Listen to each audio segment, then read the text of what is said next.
హైదరాబాద్ లోని Nampally forensic science ల్యాబొరేటరీలో కార్యాలయంలో ఒక్కసారిగా మంటలు చెలరేగడం తీవ్ర కలకలం రేపింది. ల్యాబ్ లోని ఒక విభాగం నుంచి దట్టమైన పొగలు రావడాన్ని గమనించిన సిబ్బంది వెంటనే అగ్నిమాపక శాఖకు సమాచారం అందించారు.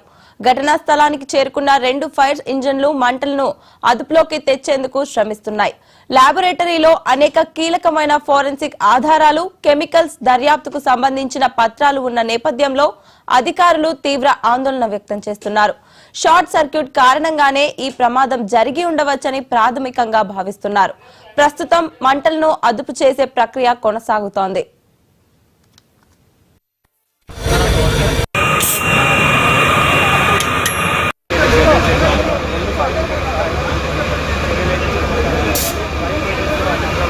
సహాయక చర్యలు చేపడుతున్నారు.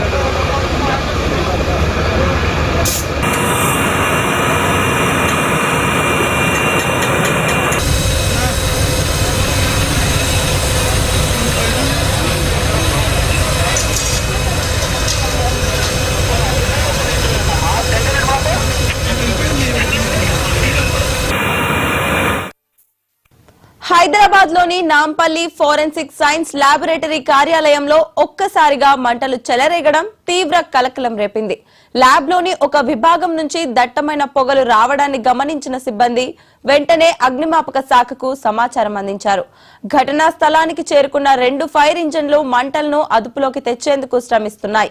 ల్యాబొరేటరీలో అనేక కీలకమైన ఫోరెన్సిక్ ఆధారాలు, కెమికల్స్ దర్యాప్తుకు సంబంధించిన పత్రాలు ఉన్న నేపథ్యంలో అధికారులు తీవ్ర ఆందోళన వ్యక్తం చేస్తున్నారు. షార్ట్ సర్క్యూట్ కారణంగానే ఈ ప్రమాదం జరిగి ఉండవచ్చని ప్రాథమికంగా భావిస్తున్నారు. ప్రస్తుతం మంటలను అదుపు చేసే ప్రక్రియ కొనసాగుతోంది.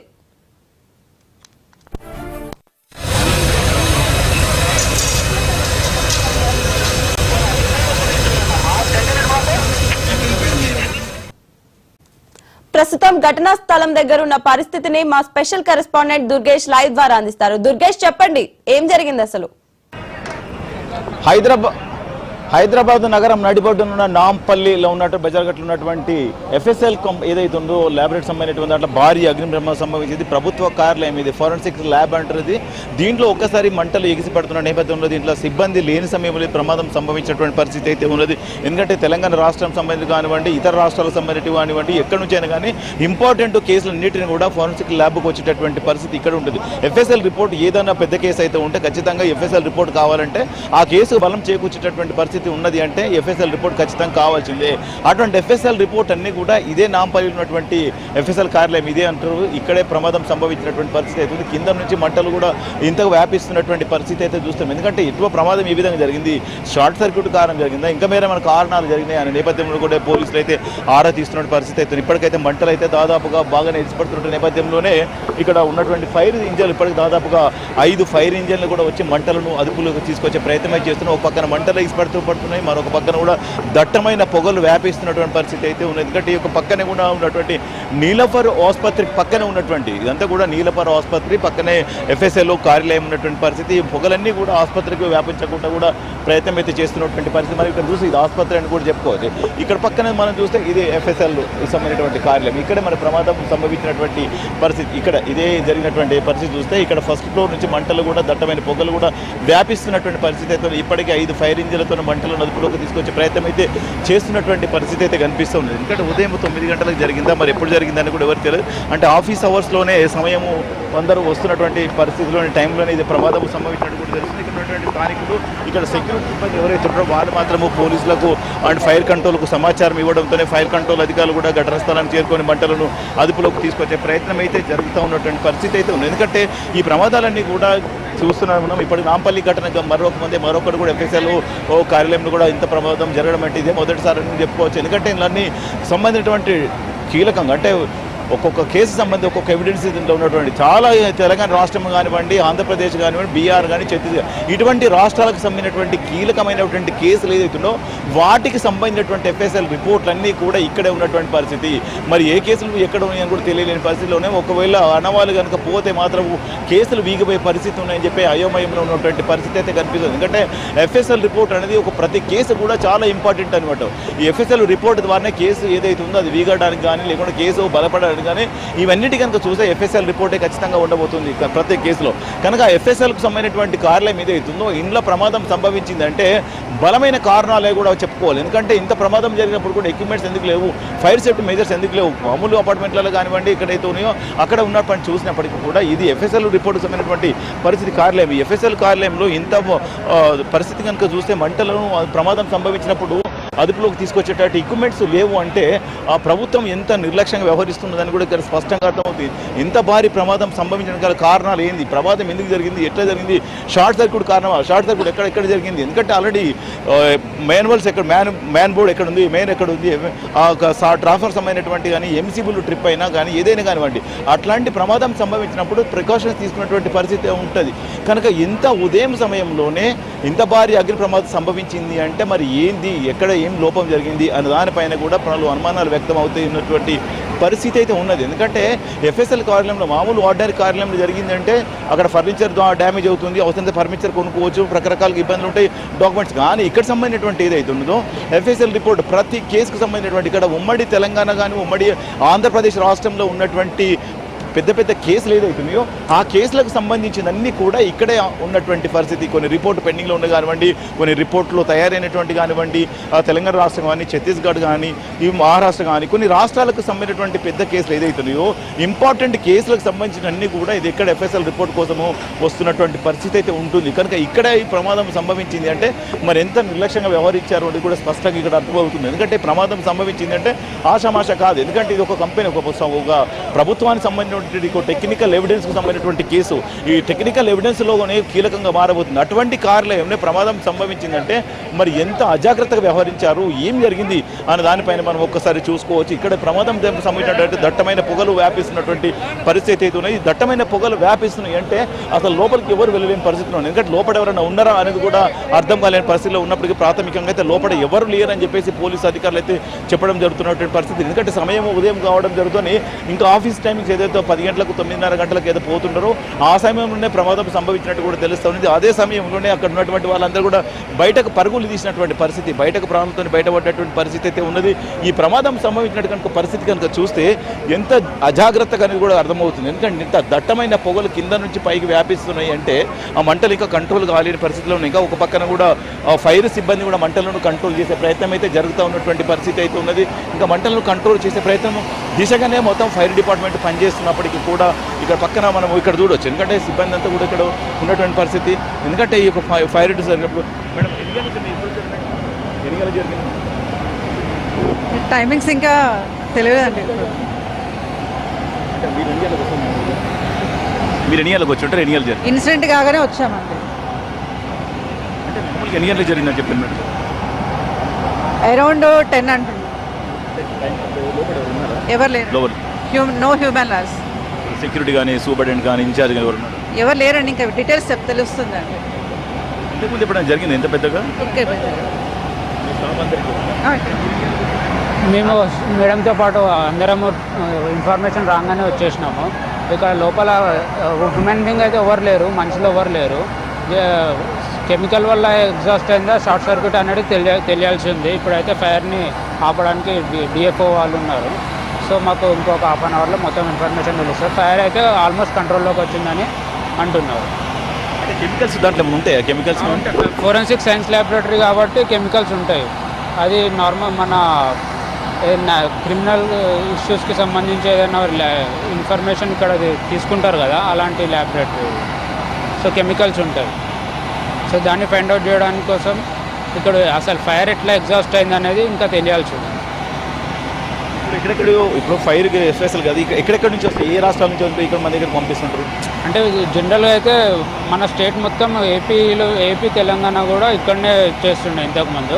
ప్రజెంట్ అయితే తెలంగాణ స్టేట్ మొత్తం ఇక్కడనే ఎఫ్ఎస్ఎల్ ఇదే ఉంది ఇప్పుడైతే మనకు. ఇంతకుముందు పెద్ద పెద్ద కేసులు ఏదైతే ఉంటాయో ఛత్తీస్గఢ్ కానీ మహారాష్ట్ర కూడా ఇక్కడికి వచ్చేటవారు కదా. ఇంతకుముందు వచ్చేవంట. బట్ మన దగ్గర అయితే ఇప్పుడున్న స్టేట్లో ఉన్న ఒకటే ఒక ఎఫ్ఎస్ఎల్ ఇదే. మాకు ఒక 1 అవర్ బ్యాకే ఇన్ఫర్మేషన్ వచ్చింది. ఇన్ఫర్మేషన్ వచ్చిన 5 మినిట్స్ 10 మినిట్స్లో వచ్చేసింది. మా ఆఫీస్ ఇక్కడ నుంచి జస్ట్ 1 కిలోమీటర్స్ ఉంటుంది. సో ఇమీడియట్గా వచ్చేసి అంటే లోపల కెమికల్స్ అవి ఉంటే వాళ్ళ ప్రమాదం లేదు. కెమికల్స్ అంటే ఎన్ని ఉంటాయి మేడం? కెమికల్స్ దేనికోసం వాడతారు? ఇంకా డీటెయిల్స్ ఏం తెలియలేదండి. తెలియనప్పుడు నేను ఎలా చెప్పగలుగుతాను? దేనికోసం వాడుతుంది? అవన్నీ ఏం రిపోర్ట్స్ తెలియదు. ఒక వార్డు బాయ్ ఉండే, అసలు ఆ వార్డు బాయ్ మాత్రం ఇప్పుడు 108లో షిఫ్ట్ చేస్తాము. ఆ వార్డు బాయ్ చెప్పాలి ఏం జరిగింది ఏంటి అనేది. సో స్టాఫ్ అయితే ఎవరు లేరులేండి ఇప్పుడు. అంటే ఆఫీస్ స్టాఫ్ ఇంకా లేరు కాబట్టి ఇంకా ఆఫీస్ స్టార్ట్ కాలేదు కదా. సో అంటే మన దగ్గర కేవలం ఆంధ్రప్రదేశ్ తెలంగాణ ఉన్నా వేరే స్టేట్ కూడా ఉంటాయి మేడం? ఇదే స్టేట్ అండి, మన తెలంగాణనే ఉంది. అచ్చా, అప్పుడు ఉమ్మడి ఆంధ్రప్రదేశ్ ఉన్నావు కదా, అప్పుడు ఉన్నాయి రిపోర్ట్లు ఏమైనా? ఇక్కడ వీళ్ళంతా కూడా ఎఫ్ఎస్ఎల్లో పనిచేసేటువంటి సిబ్బంది వీళ్ళు. ఇక్కడ వీళ్ళందరూ కూడా ఎఫ్ఎస్ఎల్ రిపోర్ట్ సంబంధించినటువంటి వీళ్ళందరూ కూడా సిబ్బంది. వీళ్ళు కూడా మాట్లాడుతున్నటువంటి పరిస్థితి కనుక చూస్తే మనము ఒక్కసారి చూడొచ్చు. మేడం మీరు ఎన్ని గంటలకు వచ్చారు మేడం? మేడం మీరు ఎన్ని గంటలకు వచ్చారు? మేము 10:30 వరకు వచ్చాం సార్. మాకు అప్పుడే తెలిసింది 10:20 అలా తెలిసింది. 10:25 కల్లా తెలిసింది మాకు. అది తెలంగాణ ఇమీడియట్లీ మేము యాక్షన్కి వచ్చేసినాం. లోపల ఏం కెమికల్ ఉన్నా సార్ లోపల చెప్పలేదు. కెమికల్ బాటిల్ ఉన్నాయని, ఆ బాటిల్ ఫైర్ అయింది. అది సర్క్యూట్ అయింది. ఎలక్ట్రికల్ వైర్ ఉన్నాయి కదా, అది ఫెయిల్ అయ్యి నైట్లో అందరూ బంద్ చేసి పోయారు కదా వాళ్ళు. అది తెల్లారు వాచ్మెన్ వాడు వస్తారు, అది ఫైర్ అవుతుందంట. వాడు అప్పుడు బయటకు వచ్చి లొల్లి పెట్టడంలో అందరు కలిసిపోయింది. అది తీసుకెళ్ళారు ఇప్పుడు హాస్పిటల్కి. ఆ వాడు బాయ్ని 108 తీసుకెళ్ళారు. వాడు చెప్తే వెళ్తాం మనకి ఏమైతుంది ఎట్లా కాలింది అనేది. ఆ వాడు బాయ్ దగ్గర ఉంటుంది అంతే. అంటే మంటలన్నీ కూడా వ్యాపిస్తున్న నేపథ్యంలోనే ఒకసారి చూస్తే ఇక్కడ ఎఫ్ఎస్ఎల్ రిపోర్ట్ కాలినప్పుడు స్టార్టింగ్లో ఆయన 108లో తీసుకెళ్ళారు. ఆయన చెప్తే వెళ్తాం మనకి. మ్యాక్సిమం అలా వైరు షార్ట్ సర్క్యూట్ అయిపోయింది మొత్తం. అలా కెమికల్ ఉండే, కెమికల్ కూడా ఫైర్ అయినాయి ఫస్ట్ ఫ్లోర్లో. ఫస్ట్ ఫ్లోర్ పేపర్స్ ఉండే కదా సార్, పేపర్స్ కెమికల్ బాటిల్ అవన్నీ ఉండే, అవన్నీ కాలిపోయినాయి. కంప్యూటర్ ల్యాబొరేటరీ అన్నీ ఉన్నాయి, అవి కూడా అన్ని పోయినాయి. ఎవిడెన్స్ సంబంధించి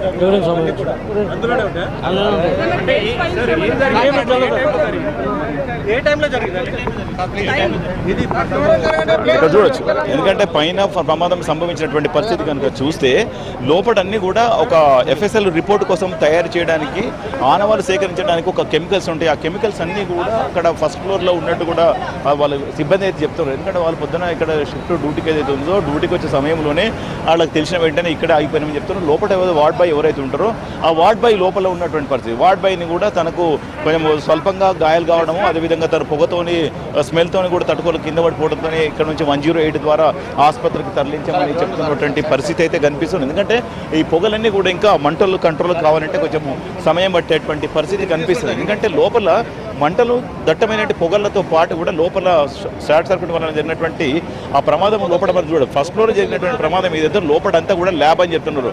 ఆ ల్యాబ్కు సంబంధించినటువంటి ఎక్విప్మెంట్స్ అన్నీ కూడా దాంట్లో కంప్యూటర్స్ కానివ్వండి, పేపర్స్ కానివ్వండి, వాటికి సంబంధించిన కెమికల్స్ కానివ్వండి, ఇవన్నీ కూడా దాంట్లోనే భద్రపరిచినటువంటి పరిస్థితి. అవన్నీ కూడా అగ్నికి ఆహుతి అయిపోయినట్టు కూడా స్పష్టంగా అర్థమవుతున్నటువంటి, మరి చాలా కేసులకు సంబంధించినటువంటి ఈ ఎవిడెన్స్ అన్నీ కూడా అగ్నికి ఆహుతి అయిపోయినట్టు కూడా స్పష్టంగా వాళ్ళు చెప్పేటటువంటి పరిస్థితి మనకు అర్థమవుతున్నది. ఎందుకంటే ఆ రిపోర్ట్ అన్నీ కూడా గతంలో ఉమ్మడి రాష్ట్రానికి సంబంధించినటువంటి మెయిన్ కేసెస్ అయితే ఏవైతున్నాయో ఆ కేసులకు సంబంధించిన అన్నీ కూడా ఎఫ్ఎస్ఎల్ రిపోర్ట్స్ కోసం వచ్చినటువంటి పరిస్థితి ఉన్నాయి. ఇదే కాదు, ఇతర రాష్ట్రాలు, మహారాష్ట్ర, తమిళనాడు కొన్ని రాష్ట్రాలు ఉన్నాయో అక్కడి నుంచి కూడా కొన్ని కూడా ఇక్కడ ఎఫ్ఎస్ఎల్ కోసం వచ్చినటువంటి పరిస్థితి ఉన్నది. అవన్నీ కూడా ఇక్కడ ఎవిడెన్స్ అన్నీ ఉన్నాయని చెప్పేసి అధికారులు అయితే సిబ్బంది చెప్తున్నారు. ఎందుకంటే దాంట్లో ఉన్నటువంటి వార్డ్ బాయ్ ఎవరైతే ఉన్నారో తనకు గాయాలు కావడంతో అక్కడ స్థానిక హాస్పిటల్కి 108 ద్వారా పంపించారు. మిగతా వారికి ఎవరు మాత్రం ఇంకా ఏమి కాలేదు, ఎటువంటి ప్రాణ నష్టం జరగలేదు, కేవలము ఆస్తి నష్టం మాత్రమే జరిగిందని చెప్పారు. ఆస్తి నష్టం అంచనా వేయలేము, ఎందుకంటే భారీ స్థాయిలో ఆస్తి నష్టం, అది ఆస్తి నష్టం భారీగా అని కూడా చెప్పలేము. ఎందుకు చెప్పలేమంటే ఎఫ్ఎస్ఎల్ రిపోర్ట్ అనేది ఒక కేసుకు చాలా ఇబ్బందికరమైన విషయం. ఎందుకంటే ఆ ఎఫ్ఎస్ఎల్ రిపోర్ట్ ఏదో ఉందో అది చాలా ఇంపార్టెంట్. ఆ ఇంపార్టెంట్కి సంబంధించినటువంటి ఫైల్ అన్నీ కూడా అగ్నికి ఆహుతి అయ్యాయంటే ఆ కేసును ఏ విధంగా వీగిపోతుందని కూడా స్పష్టంగా అర్థమవుతుంది. ప్రతి కేసుకు కూడా ఆ ఎవిడెన్స్ కావాలంటే కూడా ఎఫ్ఎస్ఎల్కి సంబంధించింది. ఆ ఎఫ్ఎస్ఎల్ రిపోర్ట్ రావాలంటేనే ప్రతి ఒక్క కేసుకు ఇది ఒక బలమైనటువంటి పని. కానీ అటువంటి పరిస్థితిలోనే ఎఫ్ఎస్ఎల్ కంపెనీ ఏదైతే ఇది ఉందో ప్రభుత్వానికి సంబంధించినటువంటి తెలంగాణ ఫోరెన్సిక్ ల్యాబ్లోనే ఈ ప్రమాదము సంభవించింది అంటే అసలు ఎవరు కూడా ఊహించలేకపోతున్నటువంటి పరిస్థితి. ఇంత ప్రమాదం జరిగింది అంటే ఇంత నిర్లక్ష్యమా అనేది కూడా స్పష్టంగా అర్థమవుతుంది. ఎందుకంటే ఎఫ్ఎస్ఎల్ రిపోర్ట్లు ఇచ్చి తయారు చేసే దాంట్లో కూడా ప్రమాదం జరుగుతున్నదంటే కనీసం ఫస్ట్ ఎయిడ్ ఇక్కడ ప్రికాషన్స్ తీసుకున్నటువంటి పరిస్థితి లేదు. చిన్న షాపులలోనే ప్రతి ఒక్కరు కూడా చిన్న గ్యాస్ బుడ్లు పెట్టుకున్నటువంటి పరిస్థితి ఉంటాయి. ఆక్సిజన్ బుడ్లు పెట్టుకొని మంటలను అదుపులో చేసేటువంటి ఒక సిస్టమ్ ఉంటుంది ఫైర్ సేఫ్టీ. కానీ ఇది ఒక ఎఫ్ఎస్ఎల్ రిపోర్ట్లు ఇచ్చేటువంటి కార్యాలయం, ఇంత పెద్ద కార్యాలయంలోనే ఇంత అధికారులు నిర్లక్ష్యంగా వ్యవహరిస్తున్నారు అనేది కూడా స్పష్టంగా అర్థమవుతుంది. కాసేపట్లో ఇంకా మంటలు అదుపులోకి తీసుకురావడానికి సమయం బట్టి అవకాశాలు కనిపిస్తున్నాయి. Right, thank you Durgesh.